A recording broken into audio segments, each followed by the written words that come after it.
Okay, so I have my pen here. I actually wanted to get a stick. I attached my microphone to a stick, but we got the pen for now.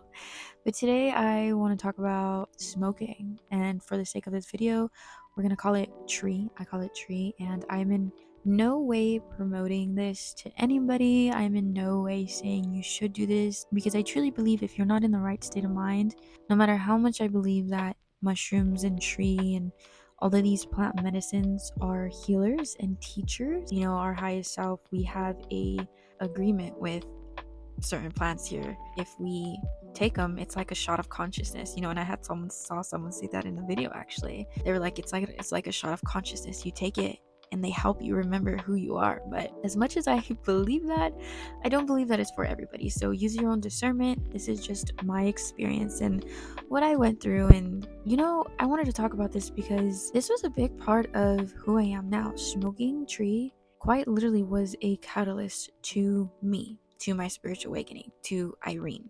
I started smoking when I was 19, I believe, my second year of college. I don't smoke anymore. I knew that when my body didn't need it anymore, when my time with this teacher was up, my body made sure to tell me because it started to give me anxiety. And that's when I knew, like 3 years later, I put it down and I set it aside and I never smoked again. But I want to talk about this because I started smoking when I was, like I said, 19, I believe. And before that, I was really, you guys know, I was really sad. I was really angry. I had really fucked up mental health, depression, and anger, and all of that was anxiety, was my entire life. It was my personality. I didn't know another world besides that anger, besides that violence, besides all of that. I have a very deep love and so much gratitude for Tree. And the reason why I put it down, because I knew that when it started to give me anxiety, I wanted to remember it as that, as something that has helped me truly transform and become who I am now. And although, when I was 19, I believe when I was 19, I had no idea that I would be here. And I had no idea that I would be this aware. Back then, I wasn't conscious. I didn't know what a spiritual awakening was. I didn't know that I was in a spiritual awakening when that had happened until many years later. That was my very first spiritual awakening. So when I started smoking, as I said, it kind of ignited my first spiritual awakening. And I do believe our higher selves has a, I guess, contract or an awareness of when we wanted to go through spiritual awakenings. And I knew in college and when I moved out, when I was on my own, that was a perfect time for me to go through one, my very first one. And my very first spiritual awakening was really fucking dark because that one was about mental health and that one was about, my trauma. And for the very first time ever when I started to smoke, I got a little taste of self-love. I got a little taste of happiness. And that's when I started smoking. It didn't solve all my problems. It gave me a little taste of what it was to actually not give a shit and be happy, because before that I never experienced happiness. And when I moved out and I got a little taste of happiness and independence, and like I said, I didn't know that it was a spiritual waiting back then, but it was a very beautiful 3 years. But for those 3 years, in the beginning of those 3 years, there was 2 years of that when I was always high, when I like literally always high, night and day. In the morning before college, I would, okay, in my sleep, I would wake up in the middle of the night to take some rips. I would wake up and then get high, go to class, come back, go to the shops, because back then shops weren't legal. We would go to the dispensaries, the little ones that people know here and there. They would either give you like a free dab or a pre-roll, and we would always take the dab. So take a dab, go back to class, be high all day, and then come back and then smoke more. And I was like that 24/7 for 2 years, and I actually failed a whole year of college because of that. And that's so fucking funny because I would honestly do it all over again. I would fail all over again because that's what kickstarted who I am now.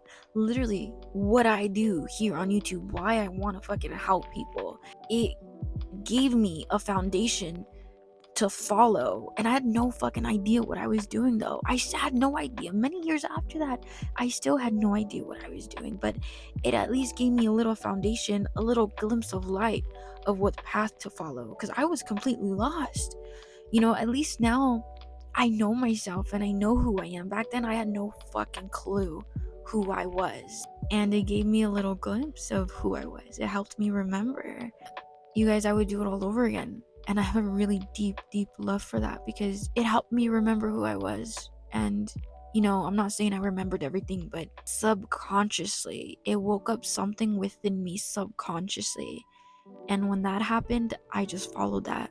I followed that blindly into who I am now. I'm very fucking grateful because I remember crying and being so lost. And that's not to say sometimes I don't feel lost, because I do, but I at least know that I want to help people now.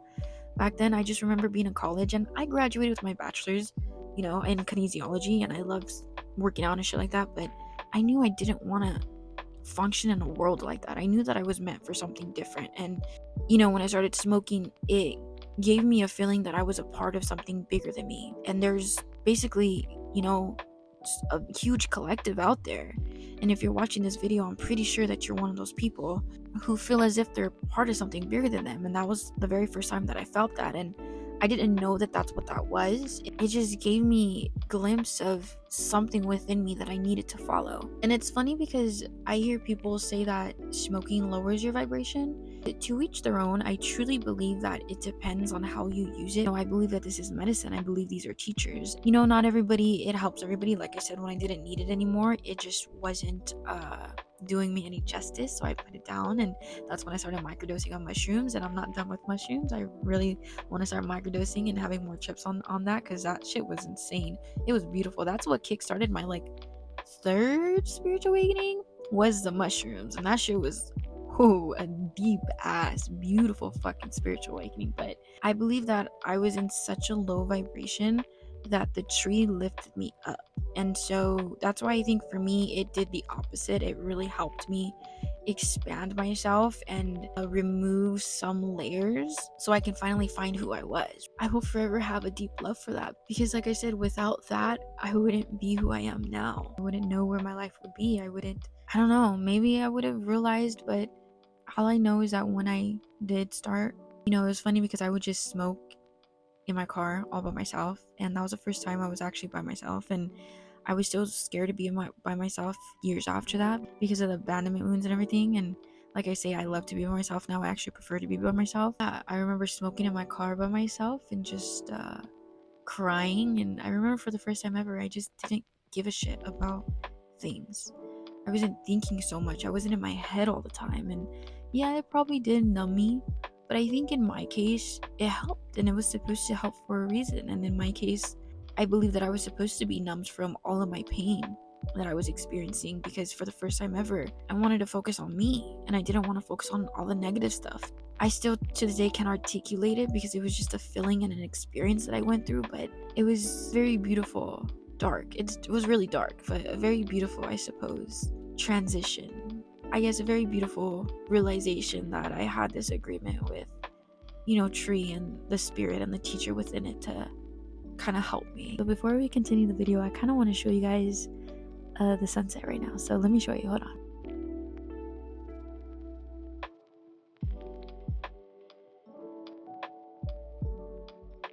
But I wanted to share that story with you guys so you know who I am.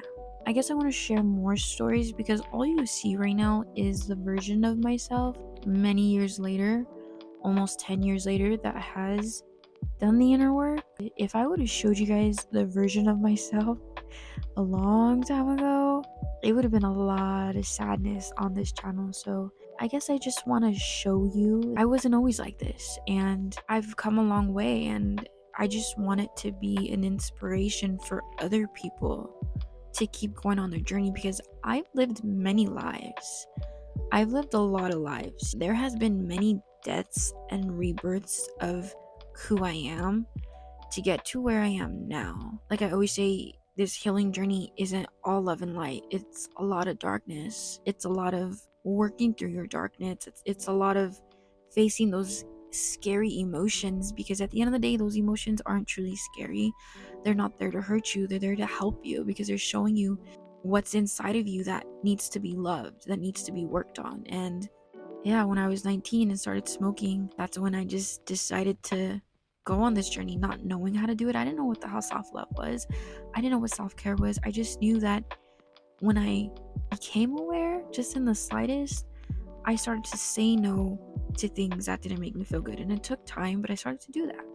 I started to feel the need to want to be by myself. I started to have the need to want to love myself, want to cater to myself, because I became aware that need started to come up. And so slowly, you kind of blindly on this journey, you find your way. And I found my way, and you'll find your way too. I don't think I'll ever smoke again. I'll probably do ayahuasca and shrooms, more shrooms, because I think I told you guys about that crazy mushroom trip I freaking had that literally was a bad fucking trip.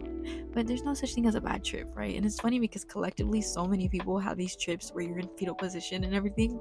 But at the end of it, when you integrate what you learn, you're like, damn, that was 1,000 therapy sessions in freaking 3 hours. 3-4 hours. But I want to have more of those. It's not scary. Your mind, you think it's scary because you're so in your mind. And I have a very deep relationship with my thoughts and my mind, and I am somebody who overthinks, and I am somebody who experiences anxiety. No matter what I do, I feel like that part of me might always be there. It's just not as intense as it usually is, but I'm an overthinker, and I kind of learned that that's my superpower. Because I'm an overthinker, I know that I use that to empathize with myself and kind of empathize and understand other people's point of view. But when I started smoking, it was a beautiful part of my life. A little nostalgic, and I kind of miss it sometimes, and I kind of miss being 19, 20, 21, and just smoking and going to class, and actually just having a glimpse of what it was to find myself and escape an environment that was really fucking bad for me, right? I knew that all happened for a reason. Everything happened for a reason. That was divine timing at play, 100%. I'm very grateful for that. Sometimes I miss the old version of me, even though she had no idea who the fuck, what all of this spiritual shit. If I would have told her back then, I was really interested in it, but I had no idea what any of it was. I would have just looked at you like, okay, like, that's cool, but okay, like, what am I supposed to do with this, And yeah, I don't know. I just wanted to share that's a big part of my life and who I was. My stoner days, I suppose. Being high for freaking 2 years straight was insane. And although it was short, I do believe that, like I said, I had an agreement for that short amount of time. It was supposed to kind of help me, and I'm really grateful. Okay, I love you, my friends, and I hope you all have an amazing day. Bye, everybody.